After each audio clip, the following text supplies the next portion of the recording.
नमस्कार, मी कवी, लेखक, निवेदक गजानन उफाडे आज परत एकदा एका नव्या दमदार पाहुण्यांसोबत आपल्या समोर आलेलो आहे. या आमच्या फायनल ड्राफ्ट प्रेझेंट जागर कवितेचा या पॉडकास्ट यूट्यूब चॅनलमध्ये आज आपल्यासोबत आहेत प्रसिद्ध साहित्यिक, कविवर्य, समीक्षक, लेखक, त्याचप्रमाणे समुपदेशक आदरणीय श्री विलासजी बाबर सर. आपलं अगदी मनपूर्वक आमच्या या फायनल ड्राफ्ट प्रेझेंट या स्टुडिओमध्ये अगदी स्वागत आहे सर. कसं वाटते आपल्याला? सर्वप्रथम धन्यवाद तुम्हाला आणि जागर कवितेला. ॲक्च्युली म्हणजे ही माझी खूप दिवसाची इच्छा होती की आपला गजाननबरोबर संवाद व्हावा. त्या हिशोबाने म्हणजे मी वाटच पाहत होतो आणि आज हा योग आला. ह्याचा मला खरंच खूप आनंद झाला की आपल्याला म्हणजे आज गप्पा मारता येतील, एकमेकाला समजून घेता येईल. नक्कीच नक्कीच. आज आम्हाला तुमच्याकडून बरंच काही शिकता येईल, कारण वयाचे टप्पे, अनुभवाचे टप्पे आणि गप्पा यातून आम्हाला बरंच काही शिकायला मिळेल, याच्यामध्ये काही शंका नाही. तर आपण आता विषयाला सुरुवात करूया. मेकॅनिकल इंजिनियर, साहित्यिक आणि उद्योजक ह्या 3 टप्प्यातून आपण गेलात, तर हा एक अनुभव कसा होता?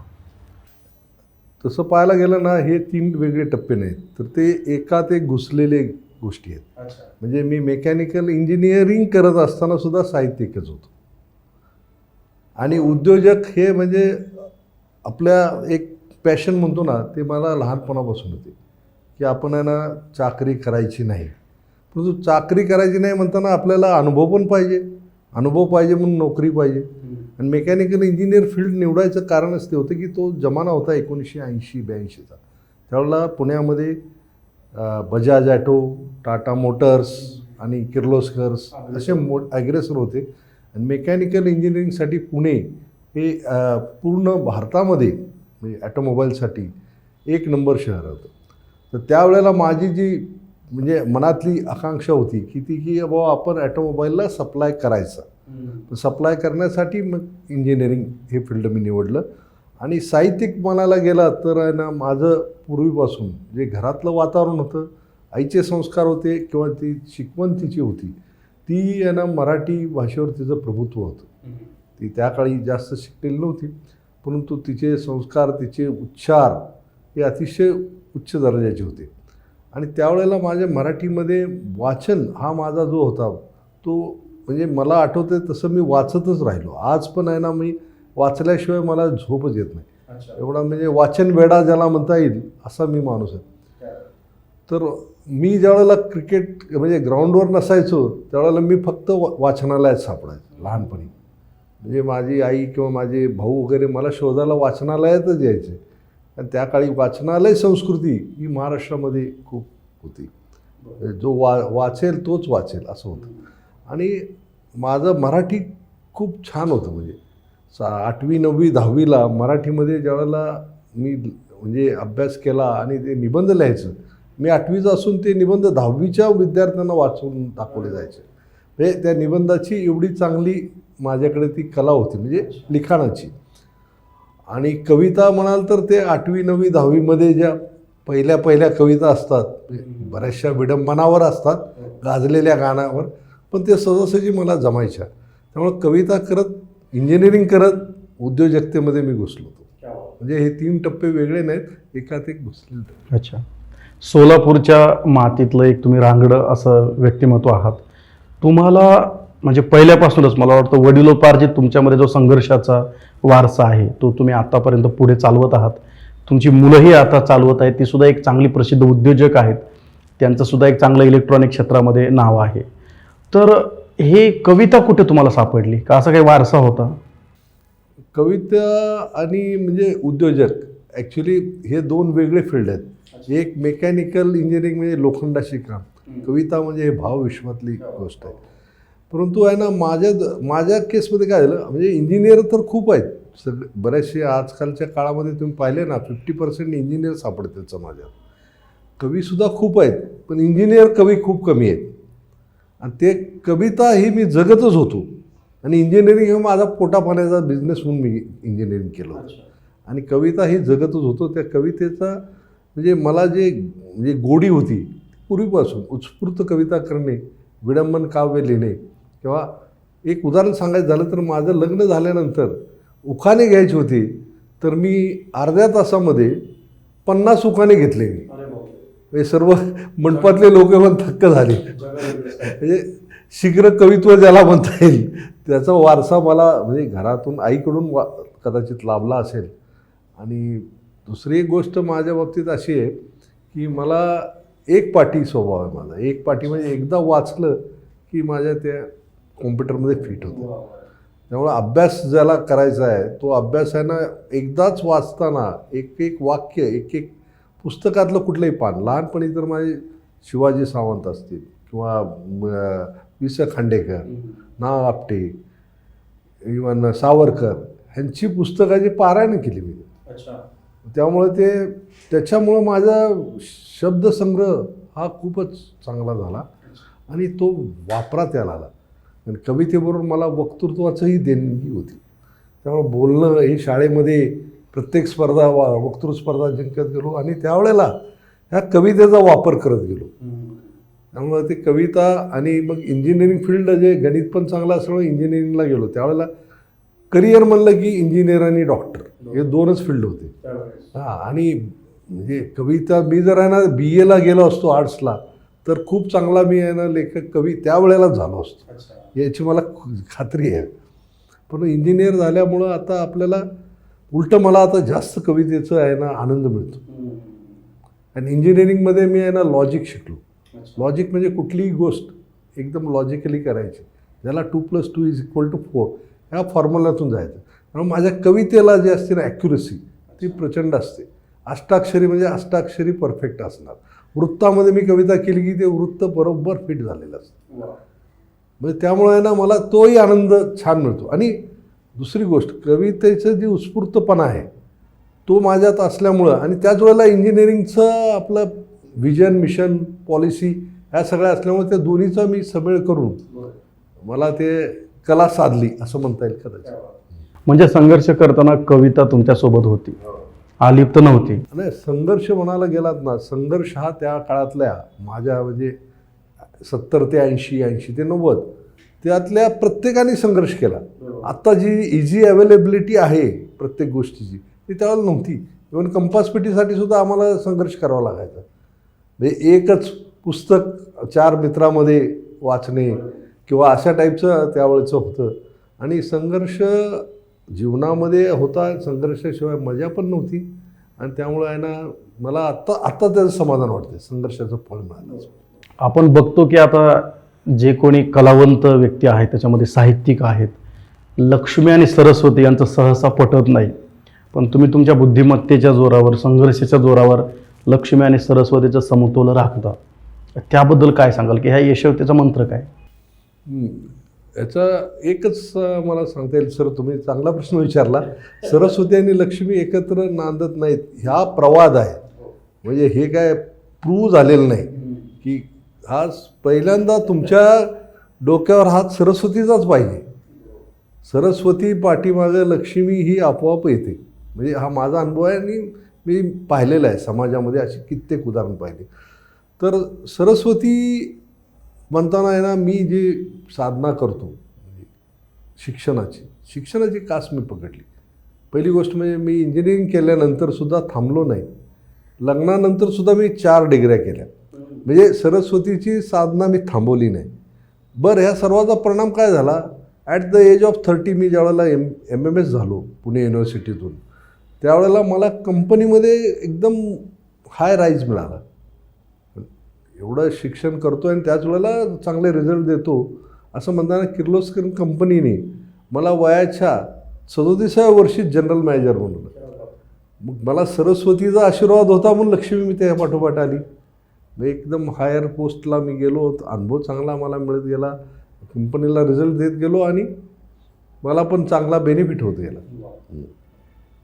तुम्ही MG किर्लोस्कर 25 वर्ष अधिक तुम्ही तिथे काम केलं आणि 2012ला स्वतःचा व्यवसाय आपण सुरू केला. तर त्यामागची नक्की प्रेरणा काय? असं होतं, मी आहे ना थोडासा काळाच्या पुढं विचार करतो सर. म्हणजे आता समजा मी ज्यावेळेला 25 वर्षाचा होतो तर 5 वर्षानंतर आपलं आयुष्य कसं असेल मी ज्यावेळेला 30 वर्षाचा होतो त्यावेळेला 35ला कसं असेल ह्याचं मी आहे ना कारण मी त्यावेळेचा MBA असल्यामुळे ते management 5 years plan 10 years plan असा मी माझ्या आयुष्यात आखत गेलो. आणि ज्यावेळेला म्हणजे किर्लोस्करमध्ये मी बरेच वर्ष काम केले, जनरल मॅनेजर पोस्टवर होतो, त्यावेळेला माझ्या लक्षात आलं की आता मुलं माझी जी होती त्यावेळेला इंजिनिअरिंगला होती. एक मुलगा विक्रांत मोठा मुलगा तो फायनल इंजिनिअरिंगला होता आणि विराज छोटा तो फर्स्ट इंजिनिअरिंगला होता. त्यावेळेला माझ्या लक्षात आलं की हाच माझा आत्ताचा काळ आहे की ज्या वेळेला मला सोन्याच्या पिंजऱ्यातून बाहेर यायचं. आणि इच्छा तर माझी कॉलेज संपल्यापासूनच होती की मला उद्योगात घुसायचं, उद्योग चालू करायचा. देर से मगर दुरुस्त आहे त्या टाईपमध्ये माझ्या आयुष्यात घडलं. म्हणजे मी ज्यावेळेला वयाच्या 48ला डिसिजन घेतला त्यावेळेला माझ्या मित्रांनी वगैरे सर्वांनी म्हणले, अरे बिझनेस जो करायचा असतो ते 30व्या वर्षी कुणीतरी करेल किंवा तुला 60 वर्षानंतर तू आहे ना मग तुझ्या मुलांना उद्योगात आण. पण मी जो निर्णय घेतला तो माझ्या आयुष्यातला सगळ्यात परफेक्ट निर्णय होता. त्या मोमेंटला माझी दोन्ही मुलं बिझनेसमध्ये दोघंही MD आहेत वेगवेगळ्या कंपन्यांचे.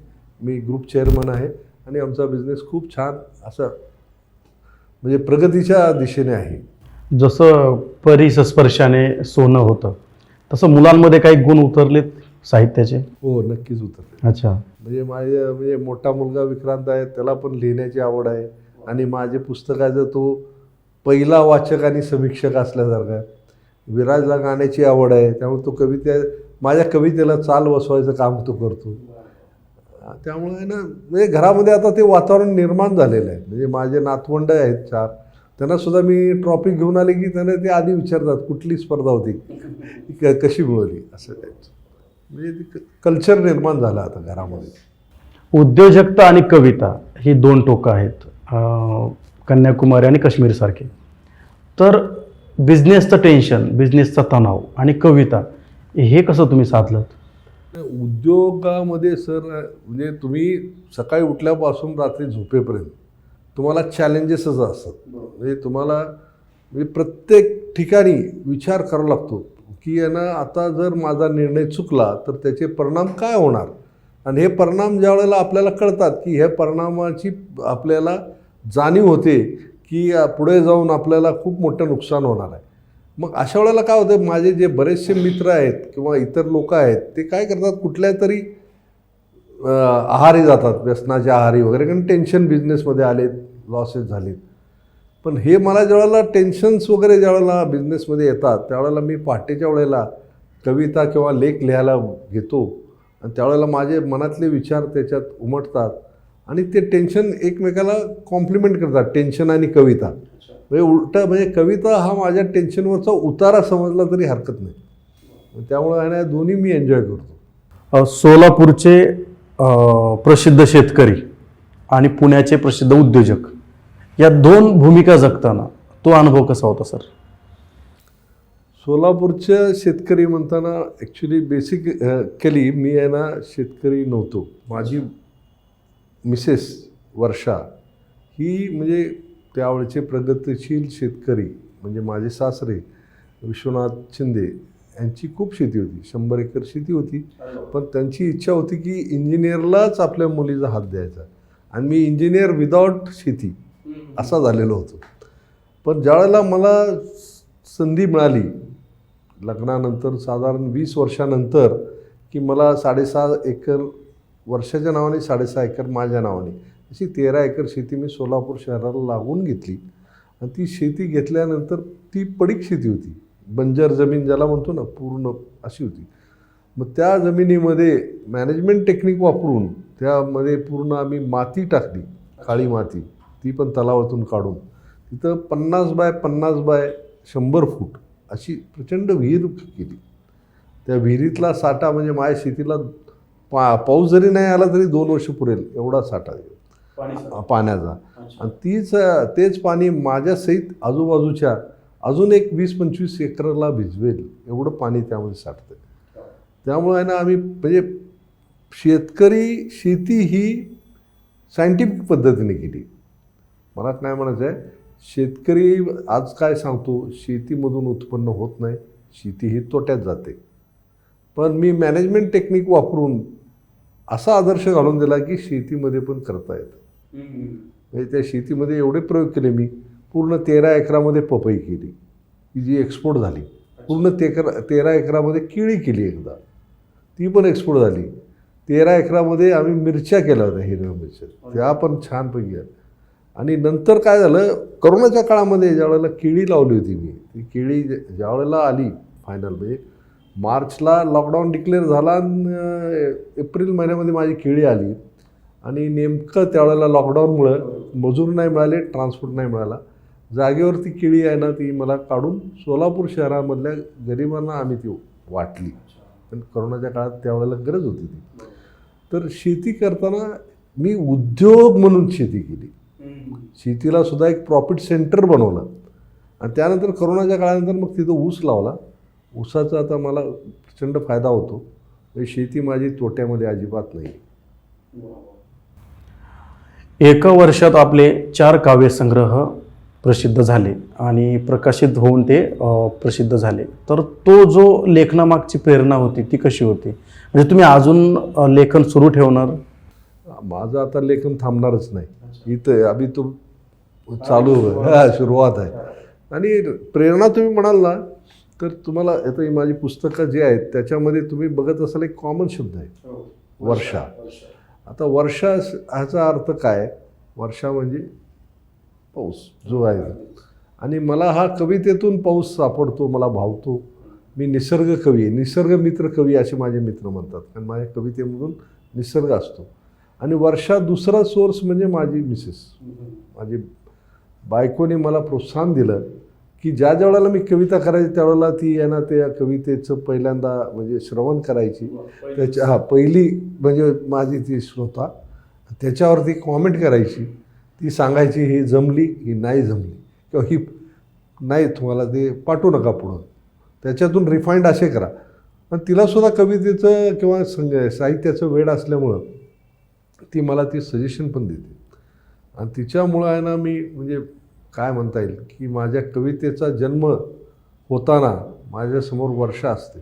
त्यामुळं मी ते संग्रहांचं नाव वर्षा ठेवलेलं आहे. आणि त्यामुळं माझे मित्र काय म्हणतात, पत्नी वेडा कवी आहे हा सगळीकडे वर्षा वर्षा असते. पण I am enjoying that phase also. आणि आता कविता थांबणार आहेत. आता टार्गेट 100, 4 नाही, आता 100. विलासचे वैचारिक वैभव हे आपलं पुस्तक, मला वाटतं हे कथासंग्रह आहे. अच्छा, लेखसंग्रह आहे. बरं.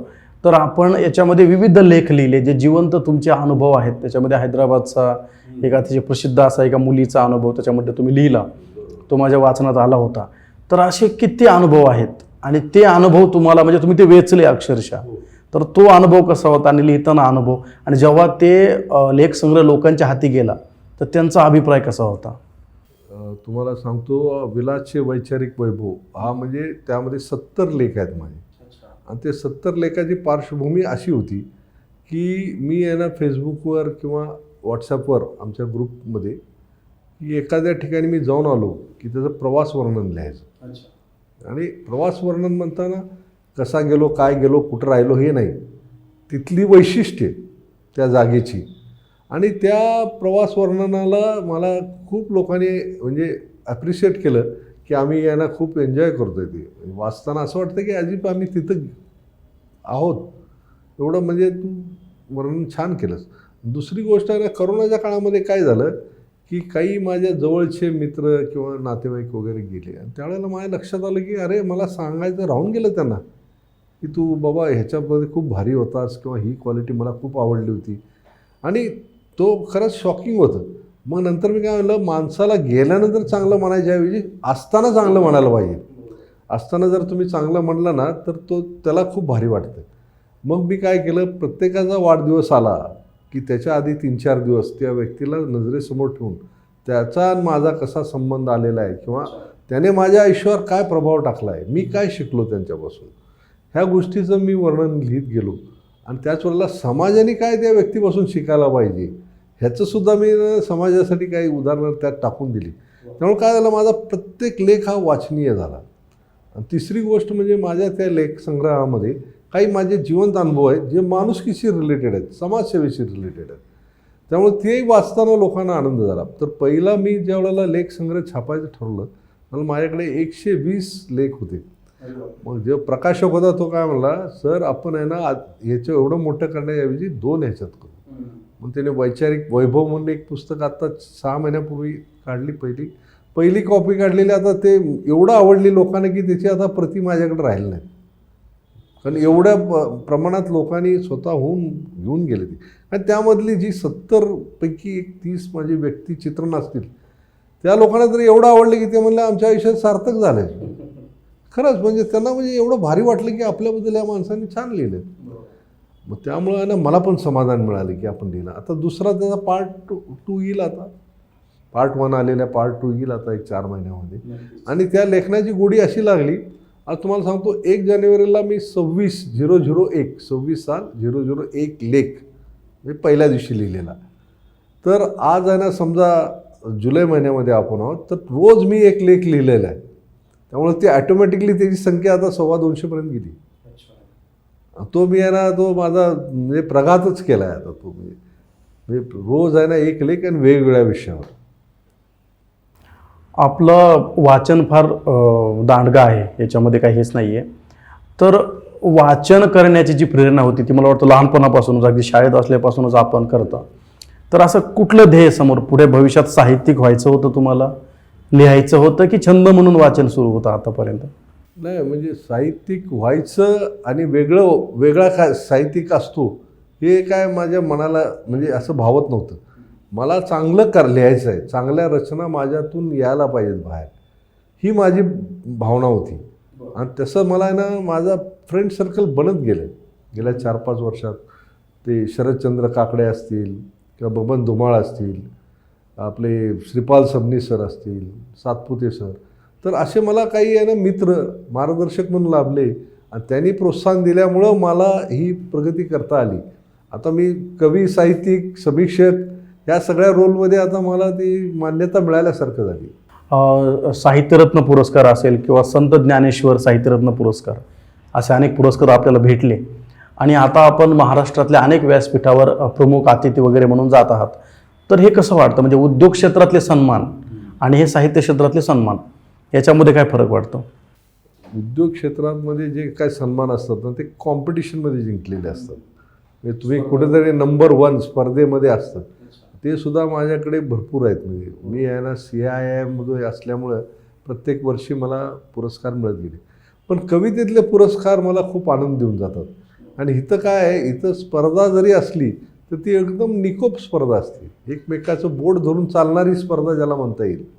म्हणजे आज आनंद समजा मला एखाद्या स्पर्धेमध्ये अवॉर्ड मिळालं किंवा बक्षीस मिळालं, त्याचा आनंद सहभागी सर्व कवींना पण होतो.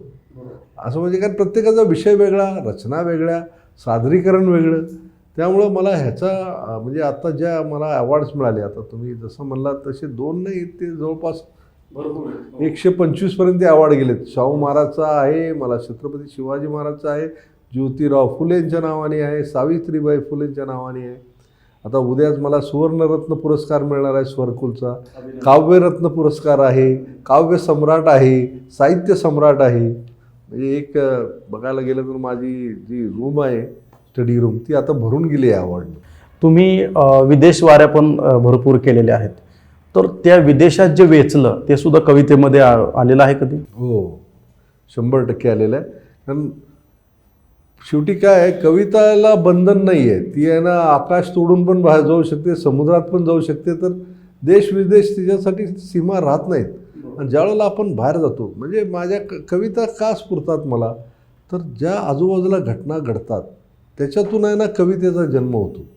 आणि ज्या मी गोष्टी चांगल्या पाहिल्यात, आता माझ्या कवितेमध्ये मी म्हणलं निसर्ग आहे, निसर्गामधल्या 3ही ऋतूचं वर्णन आहे, त्यामध्ये शेतीचं पण वर्णन आहे, निसर्गातल्या पानगळीचं मी चांगलं वर्णन केलं आहे, पानगळ काशी असतील, वर्षा वर्षाचे तर माझ्याकडे 10-1 कविता असतील. वर्षा ऋतू आहे, वर्षा स्पर्श आहे. आणि हे आता मी हिमालयात गेलो होतो, त्यावेळेला हिमालयात गेल्यानंतर 3-4 मला हिमवर्षावरच्या कविता सुचल्या होत्या. त्या सगळ्या माझ्या त्या वर्षास्पर्श ह्याच्यामध्ये आलेले आहेत. म्हणजे प्रत्येक ठिकाणी वेगळं ठिकाण हे मला प्रेरणा देऊन जातं. देश विदेशातल्या काही गोष्टी माझ्या कवितेत आहेत, लेखामध्ये पण उतरलेल्या आहेत. तुमच्या प्रत्येक कविता संग्रहामध्ये वर्षा शब्द असतो.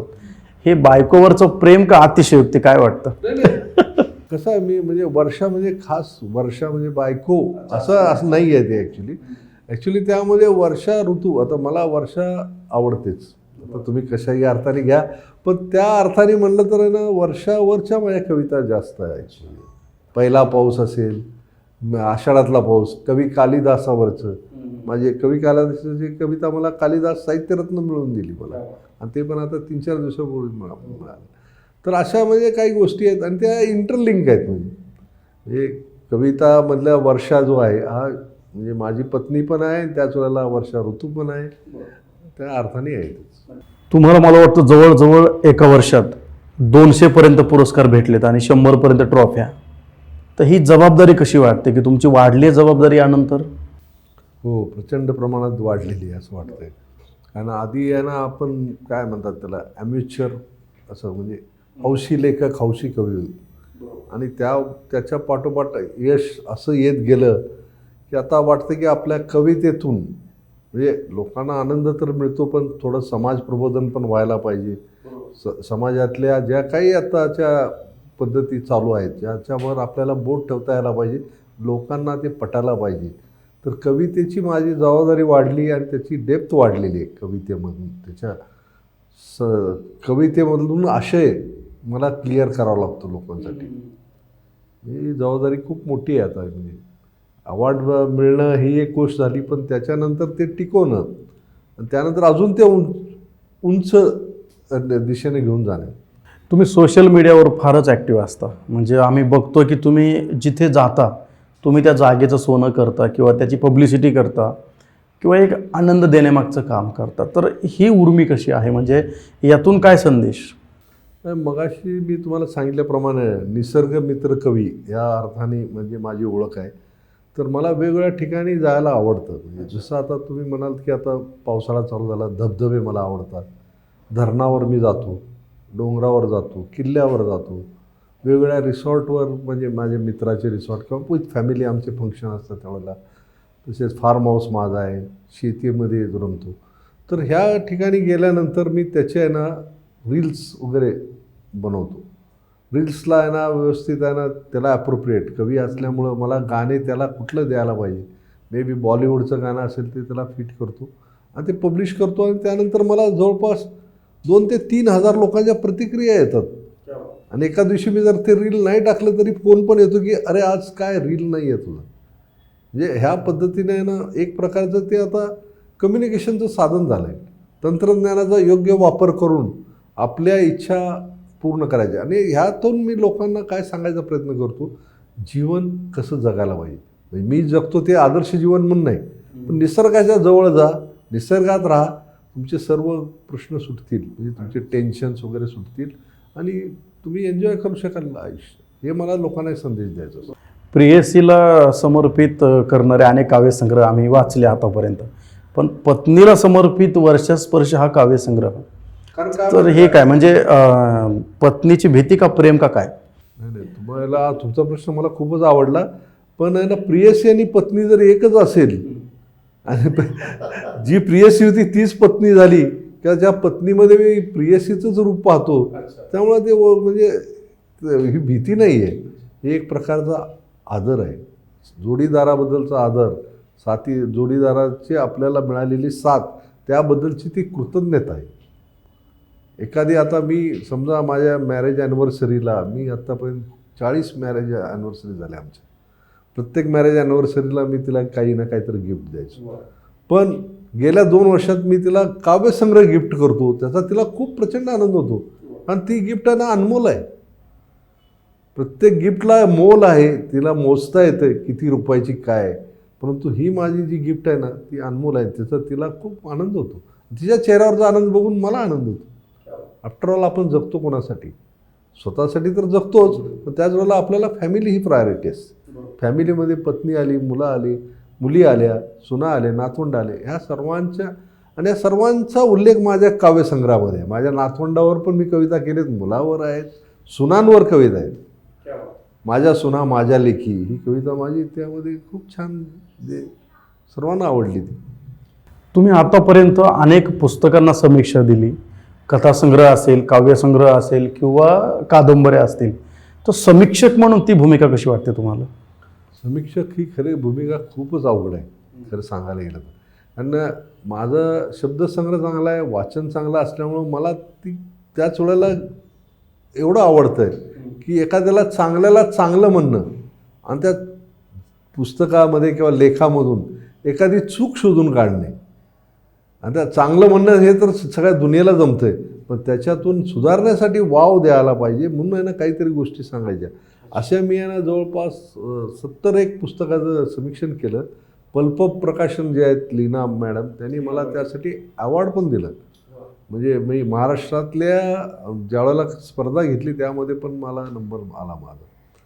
तर हे समीक्षण करणं हे मला स्वतःला आवडतं. ज्याला म्हणतो ना असेसमेंट, आपण परीक्षण करणे, हे परीक्षण मी बिझनेसमध्ये पण करतो. CIचा मी असेसर आहे. त्याच वेळेला कविता आणि लेखनाचं पण असेसमेंट करतो. आणि त्या एकूण आहे ना ज्यावेळेला समीक्षण मी पाठवतो, एखाद्या व्यक्तीचं पुस्तक 4 वर्षापूर्वी आलेलं असतं आणि ते माझ्याकडे गिफ्ट म्हणून फिरून फिरून कुणीकडून जर येतं आहे आणि ते पुस्तक वाचल्यावर मी ते समीक्षण करतो आणि त्या व्यक्तीला पाठवून देतो. अक्षरशः ती व्यक्ती सद्गतीत होते की आपलं पुस्तक विस्मरणात गेल्यानंतर सुद्धा एखादा माणूस आपल्याला फोन करून सांगतो किंवा व्हॉट्सॲपवर मेसेज पाठवतो की पुस्तकातलं काय त्याला आवडलं, काय सुधारणा करायला पाहिजे ते. आणि त्यावेळेला ती व्यक्ती ज्यावेळेला माझ्याशी बोलते, प्रत्यक्ष भेटल्यानंतर बोलते, फोनवर बोलते, त्यावेळेला प्रचंड आनंद मला पण होतो. आणि हे म्हणजे आता हे कंटिन्यू राहणार आहे माझ्याकडून समीक्षण करणे. तुम्ही एक प्रसिद्ध उद्योजक आहात, म्हणजे सगळ्या बाबतीत तुम्ही अगदी व्यवस्थित आहात, सेटल आहात. तर तुम्हाला कधी असं पुरस्काराचं प्रलोभन आलं आहे की तुम्ही पैसे द्या, मग आम्ही तुम्हाला पुरस्कार देऊ, असं तुम्ही कधी बळी पडला आहेत कुठे? बघा, मी आहे ना उद्योजक आहे, त्याच वेळेला आहे ना मी बिझनेसमॅन आहे. बिझनेसमॅन काय असतो, input is equal to output, ह्या गणितामध्ये तो खेळत असतो. आता बिझनेस मी एवढे चांगल्या पद्धतीने हँडल केलेत, माझ्याकडे 5-6 बिझनेसेस आहेत. पण बिझनेसचं आउटपुट मी कशाशी लिंक केलं आहे की आपली सोशल रिस्पॉन्सिबिलिटी. सोशल रिस्पॉन्सिबिलिटीमध्ये हे कवितेचं पण येते. आता कवी म्हणजे पूर्वी एक चित्र असायचं, गळ्यामध्ये ते शबनम टाकली, दाढी वाढली, स्लीपरवर चालला आहे वगैरे. आता तसं राहिलेलं नाही. आजचा कवी आहे ना हा सुद्धा मॉडर्न टेक्नॉलॉजीने झालेला आहे. आणि त्यावेळेला त्याला प्रोत्साहन द्यायचं असेल म्हणून आहे ना मला प्रलोभन म्हणता येत नाही. पण कुणी जर मला म्हणालं की बाबा एक आम्हाला काव्यसंमेलन घ्यायचं आहे, तुम्ही काय मदत करा, तर ॲज अ बिझनेसमन मला काय करता येत असेल त्यातली एखादी रिस्पॉन्सिबिलिटी आपण घेणं हे मी माझं कर्तव्य समजतो. शेवटी आमच्या कंपनीमधून जो काही प्रॉफिट होत असतो तो कॉर्पोरेट सोशल रिस्पॉन्सिबिलिटी, त्याला CSR म्हणतात, त्यासाठी पर्सेंटेज आम्ही अलॉट केलेलं असते. म्हणजे गव्हर्नमेंटसुद्धा त्याच्यासाठी आहे ना रिस्ट्रिक्शन्स ठेवलेले आहेत की एवढे तुम्ही खर्च करायला पाहिजे. बरं, तो समाज जो आहे तो जर माझा कवी समाज असेल त्याच्यावर मी खर्च केला तर मला त्याच्याबद्दल काय आनंदच होईल. शेवटी काय आपल्या सर्वांची प्रगती होणे हेच माझ्या कंपनीचं ध्येय आहे. गुरुजी, आपण एक उत्तम समाजसेवक सुद्धा आहात, तर कवितेबरोबर ही समाजसेवेची सांगड ही आपण कसं काय साधली? समाजसेवा जी मी सध्याला करतो ना, ती समाजसेवा अशी नाही, वेगळी नाही आहे. ती समाजसेवा म्हणजे काय, आपल्याबरोबर आपण समाजाने आपल्याला समाजात राहतो. Man is a social animal. समाजाने माणसाला घडवलेलं असतं. आपल्या शिक्षणाची जी बॅकग्राऊंड असते ती समाजातूनच वर येतो. आपण शिक्षण घेतो, समाजाकडूनच बऱ्याचशा गोष्टी शिकतो. ज्यावेळेला मग आता आपल्याला त्या गोष्टी अवेलेबल होतात किंवा आपण मिळवतो त्यावेळेला ती आपली जबाबदारी असते की ते समाजाला परत द्यायचं. त्या समाजाला तुम्हाला कुठल्या पद्धतीने परत देता येईल. आता तुम्ही ज्ञान देऊ शकता, तुमचा अनुभव देऊ शकता, तुमचं कौशल्य देऊ शकता. तर ह्या सगळ्या गोष्टीचा विचार करून आमची कंपनी त्यासाठी वेगळ्या सेक्शन तयार करते आणि त्याच्यातून आम्ही प्लॅन्ड ॲक्टिव्हिटी तयार करतो. आता माझ्या कंपनीतून मी यांना नवीन उद्योजकांना घडवण्याचं काम करतो. आम्ही नवीन उद्योजकांना जाऊन मी स्वतः माझी दोन्ही मुलं घेऊन आम्ही गायडन्स देतो कसं उद्योग करावं. काय उद्योग करण्यासाठी आजकाल काय नोकऱ्या कमी आहेत, नोकऱ्या मिळतच नाहीत. मग पर्याय काय राहतो, तुमच्यातलं उद्योजकता बाहेर यायला पाहिजे. आणि उद्योजक कधी बाहेर येईल, ज्यावेळेला त्याचं स्वॉट analysis, strength, weakness, opportunity, threat हे कुणीतरी त्याला समजावून सांगेल त्यावेळेला. तर ही जबाबदारी आम्ही स्वतः आमच्यावर घेऊन त्यावेळेला करतो. आता कविता आणि ते कसं लिंक होतं आहे, कारण माझ्याकडे बघून काही उद्योजक आता कवी होण्याच्या मार्गावर आहेत, तर काही कवी उद्योजक होण्याच्या मार्गावर आहेत. म्हणजे ह्याचं म्हणजे व्हाईस वर्सा कसं आहे, आपल्याला दोन्हीकडनं फायदा आहे. आता विलास बाबर हा उद्योजक कवी होऊ शकतो, तर दुसरा पण आहे ना म्हणतो अरे मला पण करायचं आहे. तर मी त्याला त्याचं महत्त्व सांगतो की मला कवितेमुळे आहे ना मला रिलीफ मिळतो, मला म्हणजे एकदम आनंद मिळतो. तर ती गोष्ट होती. आणि कवीसुद्धा आहे ना काय म्हणतात, उद्योजक सर आम्ही काय उद्योग करायचा, कविता हा उद्योग होऊ शकत नाही. पण कवितेमुळं जे काय ओळखी झाल्यात आमच्या, कविता ही पैसे कमी देते आणि आत्मानंद जास्त देते, समाधान जास्त देते. तर त्या लोकांना पण मी गाईड करून सांगतो की तू हा बिझनेस, तुझ्यात ही क्वालिटी आहे बाबा, ही करू शकतो तू, त्याला पाहिजे ती मदत मी करू. ह्या टाईपचं माझं आताचं हे आहे, म्हणजे ध्येय आहे. क्या बात. तुमचा दिवस 4ला सुरू होतो पहाटे आणि तो कविता घेऊनच मावळतो, तर हे कितपत सत्य आहे? आता 4ला मला उठायचं म्हणताना मला 9:30-10ला झोपावं लागतं. आणि त्यासाठी आहे ना मी माझी जीवनशैली एकदम आरोग्यपूर्ण बनवलेली आहे. त्यामध्ये व्यायाम आहे, योगा, प्राणायाम, सायकलिंग, स्विमिंग, नंतर चालणं रोज म्हणजे 10,000 पावलं मी चालतो, गेली 7 वर्ष चालतो. बरं, याचा परिणाम काय झालेला आहे, माझी हेल्थ चांगली आहे. I am free from tablets. म्हणजे क्वचित असे माझ्या वयाची माझे मित्र आहेत किंवा त्यांना काही ना काहीतरी झडलेलं असतं, पण त्यांना मी काय सांगतो, जीवनशैली चांगली ठेवा. आता कवितेचा आणि त्याचा कसा संबंध आहे ते तुम्हाला सांगतो. आता दिवसभरामध्ये मला बिझनेसचे टेन्शन्स असतात किंवा माझे शेड्यूल पॅक असतात, म्हणजे वेळ नसतो. संध्याकाळी झोपताना मी बघतो कुठल्या समूहामध्ये कुठल्या स्पर्धा चालू आहेत, त्या स्पर्धेची मी निवड करतो, आपल्याला ह्याच्यावर लिहायचं आहे. फॉर एक्झाम्पल आता पहिल्या सरीचा पाऊस, पहिली सर अशी असेल कुठेतरी स्पर्धा, किंवा आता पालखी गेली त्या पालखीची सुद्धा पंढरीची वारी, असं एखादी स्पर्धा असेल. तो विषय घेऊन मी आपला शांतपणे झोपलेला असतो. सकाळी उठतो त्यावेळेला सकाळची वेळ जी ब्रह्मवेळ म्हणतो ना आपण, त्यावेळेला आपल्या डोक्यामध्ये विचारांचं ट्रॅफिक नसतं, एकदम प्युअर डिवाईन विचार ज्याला म्हणतो ना तसे असतात. त्यावेळेला मस्तपैकी अर्धा तास 1 तास मी घालवतो आणि त्यावेळेला माझे मग शब्द मला ते कॅचअप करतात आणि ते कवितेचा जन्म होतो. म्हणून मी कविता माझी सकाळी पहाटेच्या वेळेला असते जास्त करून. प्रत्येकाचं आपल्या आईवर खूप प्रेम असतं, याच्यामध्ये काही शंका नाही. मी असं ऐकलं की सर की तुमच्या मावशीचा आवाज हा तुमच्या आईसारखा आहे आणि आजही आईची आठवण आली की तुम्ही मावशीला कॉल करता, तर ही संवेदनशीलता काय आहे? म्हणजे काय, माझी आई आहे ना जाऊन आता झाली 20 वर्ष, आणि तिची जी चुलत बहीण होती तिला आम्ही माई म्हणायचो. त्या माईचा आवाज आणि माझ्या आईचा आवाज एकदम सेम टू सेम. तिनं मला फोन जर केला तर मला साक्षात वाटायचं की आईच बोलते. आणि मग त्यामुळे आहे ना मीच नाही, माझे 3 भाऊ सुनील, अनिल, रमेश आणि माझे मामा राम मामा, म्हणजे त्यांचे भाऊ, तर आम्ही सगळेजण ना त्या माईला शेवटपर्यंत जपलं. आता दुर्दैवाने तिचं 4 महिन्यापूर्वी निधन झालं, पण तोपर्यंत आम्ही तिला म्हणजे मदत करणे, आर्थिक मदत, सामाजिक काय असेल ते करत राहिलो. पण आई आमची आहे आवाजाच्या रूपात, असा भास व्हायचा. कसं असतं, आई ज्यावेळेला जिवंत असते त्यावेळेला सोबत असते, आई गेल्यानंतर ती आपल्या अंतरात असते. हे तर भाव असतातच प्रत्येकाच्या मनात. त्यामुळे ते मला खूप आवडतं. ते माझ्या विलासचे वैचारिक वैभवमध्ये MST नावाने लिहिलेलं आहे मी, माई सर्व्हिस टॅक्स. अगदीच तेच माझ्या वाचनात आलं होतं, म्हणून ते आता विचारायला मला सोपं गेलं. तुमच्या अजून एक खासियत अशी आहे की अजूनही तुम्ही एकत्र कुटुंब पद्धतीमध्ये राहता आणि सुनांना लेकी मानता, हे फारच मोठ्या मनाचं अगदीच लक्षण आहे असं मी मानतो. तर यातून तुम्हाला काय म्हणजे काय सांगावं वाटतं? मी मोठेपणाचं लक्षण नाही म्हणत, मी याला म्हणतो भाग्याचं लक्षण आहे. भाग्य म्हणजे काय, मला बहीण नव्हती, म्हणजे आम्ही 4 भाऊ, मला 2 मुलंच, मुलगी नाही. तर ज्यावेळेला म्हणजे सुना आल्या त्यावेळेला मी त्यांच्यामध्ये मुलगी पाहिली. बरं, मी मुलगीच्या स्वरूपात त्यांना ॲक्सेप्ट केलं, पण त्यांनी मला वडिलाच्या स्वरूपामध्ये, मला वडील आणि माझ्या मिसेसला वर्षाला ते आई म्हणून.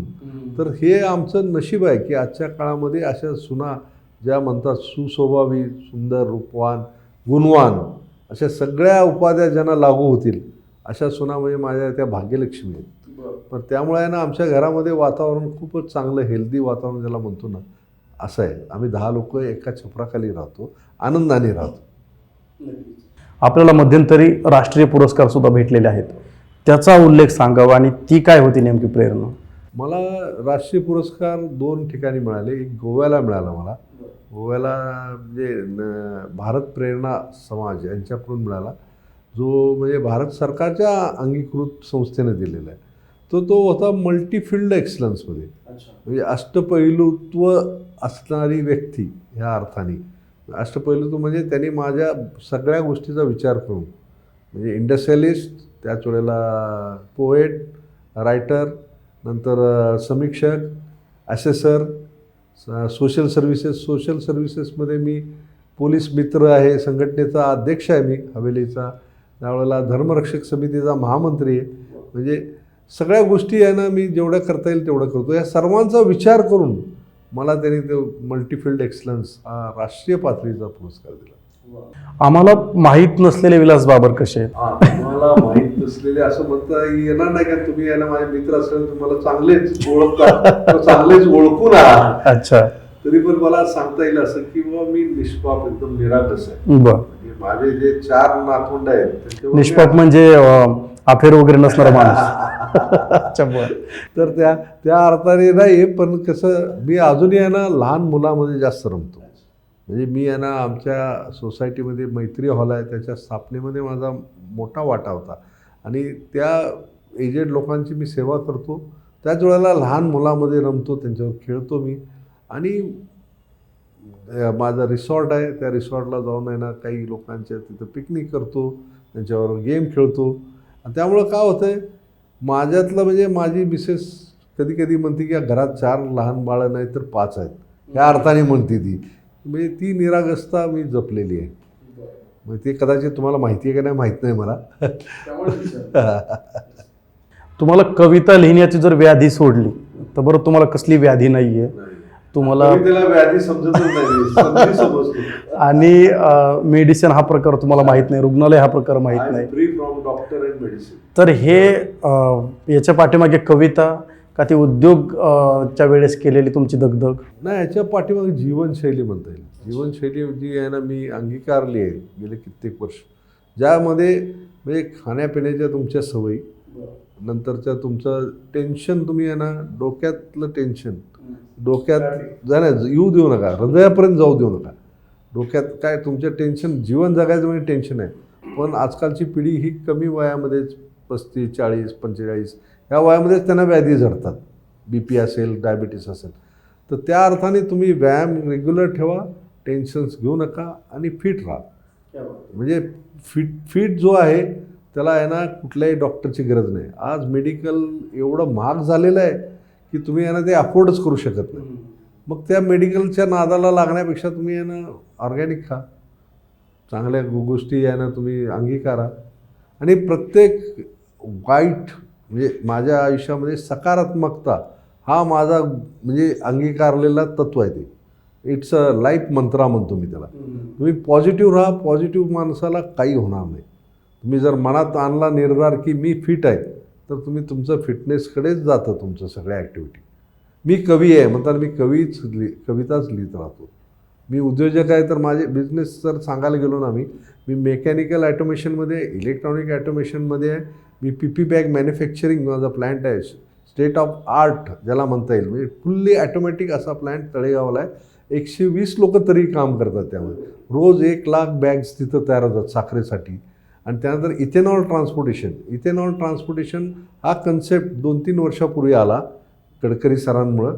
तर शुगर फॅक्टरीमध्ये जे इथेनॉल तयार होतं आहे ते रिफायनरीला जाऊन तिथं ते मिक्स होतं, ब्लेंडिंग ज्याला म्हणतो आपण.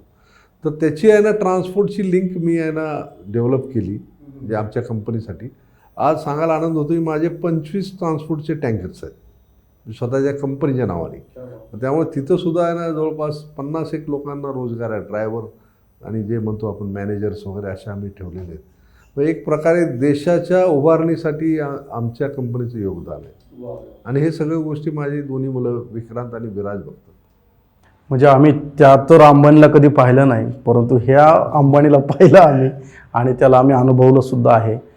विलासजी, खूप छान. म्हणजे तुमच्याशी जितकं बोलावं 1 पटीने आणि 10 पटीने तुमच्याकडून घ्यावं असे तुम्ही अगदी उगवते हजर जबाबी व्यक्तिमत्व आहात. मला तुम्हाला एक असं विचारायचं आहे की तुमच्या वयाच्या टप्प्यातील, म्हणजे मी काय वयाचा आकडा नाही तुम्हाला विचारणार, पण वयाच्या टप्प्यातील लोकांना किंवा आता जे लिहित आहेत लिहित्या हातांना तुम्ही काय द्याल संदेश? हां, म्हणजे वयाचा टप्पा हा प्रश्न गौण आहे ॲक्च्युली. म्हणजे हां, म्हणजे वय हे म्हणजे आकडा आहे शेवटी. हां, तर म्हणजे मी आत्ता परवा तुम्हाला सांगतो, म्हणजे मागच्या आठवड्यामध्ये ॲमनोरा हॉलमध्ये एका 13 वर्षाच्या मुलीने लिहिलेलं इंग्लिश पुस्तक होतं, सॅव्हियर ऑफ द वर्ल्ड. त्याचं मी आहे ना चीफ गेस्ट होतो, माझ्या हस्ते त्याचं प्रकाशन झालं.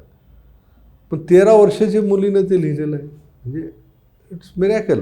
बरं आता हां, आणि त्याच वेळेला मला परवाच्या दिवशी अशोक बाबर म्हणून एक कणकवलीचे भेटले, कालिदास ह्याच्यामध्ये. त्यांचं वय आहे 85 वर्षाचे.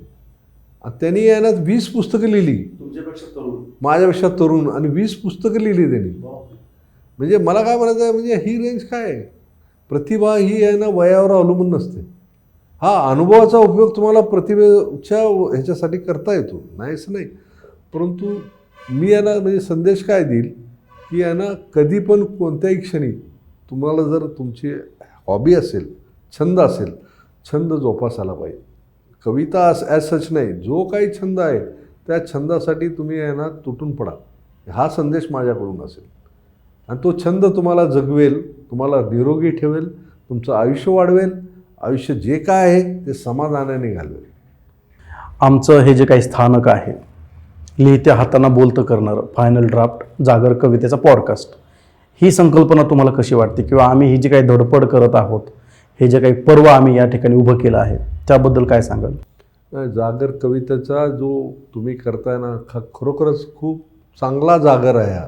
ह्याच्यामुळं काय होतं आहे, आज आहे ना म्हणजे याचा एक सरस्वतीचं जे हे आहे आपल्याला आशीर्वाद असतो, त्याच्यातून काही कवी, काही लेखक, आता समजा माझ्यासारखा आहे, तो उद्योजक म्हणूनच जास्त नावाजला गेला. पण आज माझी ओळख जर कुठं झाली व्यासपीठावर कोण कवी, लेखक, तर त्याचा आनंद मला जास्त होतो. आणि ही जी आहे ना प्रसिद्धी, ही मला तुमच्या या जागर कवितेच्या मार्फत माझी होणार आहे. म्हणजे तुम्ही काय करताय, अंधारातल्या ज्या असतात गोष्टी त्या उजेडात, म्हणजे अंधारात असणाऱ्या कवीला, लेखकांना तुम्ही एक व्यासपीठ देताय उजेडाचं. त्यांच्यामधून आहे ना ते त्यांची जी काय ऑरा असेल, जी काय ऊर्जा आहे ती जगासमोर आणता. आणि हे मला खूप म्हणजे अभिमान वाटतो आणि तुमच्या टीमचं कौतुक वाटतं. आणि हा तुमचा जागर कायम राहावा, जागरचा गजर व्हावा, असं मला वाटतं. क्या बात आहे. या गजराच्या ठोक्यावर एक आपली आवडती कविता, आपण आतापर्यंत जे काही लेखन केलं आहे त्यातल्या सगळ्यात तुमच्या मनाला भावणाऱ्या ओळी ह्या आमच्या रसिकांसाठी.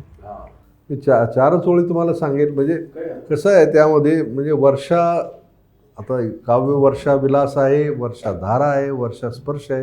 अजून किती वर्षा येणार मलाही माहीत नाही, कारण दरवर्षी वर्षा तर येतेच. तर त्याच्यामध्ये राहायला मी आहे ना वर्षा ऋतू ह्या अर्थाने एक कविता आत्ता लिहिलेली आहे. ती उद्याच्या कविते संमेलनमध्ये माझ्याकडून ती पहिल्यांदा सादर होणार आहे. त्याच्यातल्या 4 ओळी मी तुम्हाला सांगतो. स्पर्श वर्षासरीचा, स्पर्श वर्षासरीचा भिजवतो तहानलेले रान, थेंबा थेंबातून ऐकू येते मृदुगंधाचे आनंदित गाणं,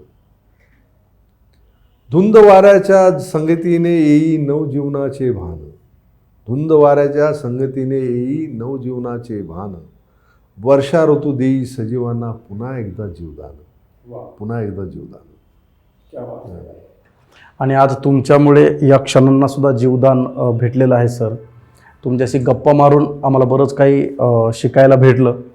म्हणजे एक आनंदसुद्धा होत आहे की एवढा मोठं व्यक्तिमत्व, जे साहित्य क्षेत्र असेल, उद्योग क्षेत्र असेल, जे आताच्या तरुणांचा आयडियल आहे, परिवारासाठी एक प्रकारे आयडियल आहे, आणि शब्दांचा विलास कशा पद्धतीने भोगावा येथे रमणारे तुम्ही एक विलाससुद्धा आहात. खरंच आज तुमच्याकडून आम्हाला बरंच काही शिकायला भेटलं. तर हे होते विलासजी बाबर, ज्यांनी आज आपल्या फायनल ड्राफ्ट प्रेझेंट जागर कवितेच्या या पॉडकास्टला भेट दिली आणि आमच्यासोबत दिलखुलास गप्पा मारल्या. खरंच तुमचे खूप सारे आभार. आपल्या माणसांचे आभार मानत नसतात, परंतु आपण आपला मौल्यवान असा वेळ आम्हाला दिला, त्यामुळे खरंच तुमचे अगदी मनपूर्वक आभार. आपण पुन्हा एकदा अशाच दमदार साहित्यवेड्या शब्दवेड्या पाहुण्यांसोबत पुन्हा भेटू. तोपर्यंत थांबूया. धन्यवाद. धन्यवाद.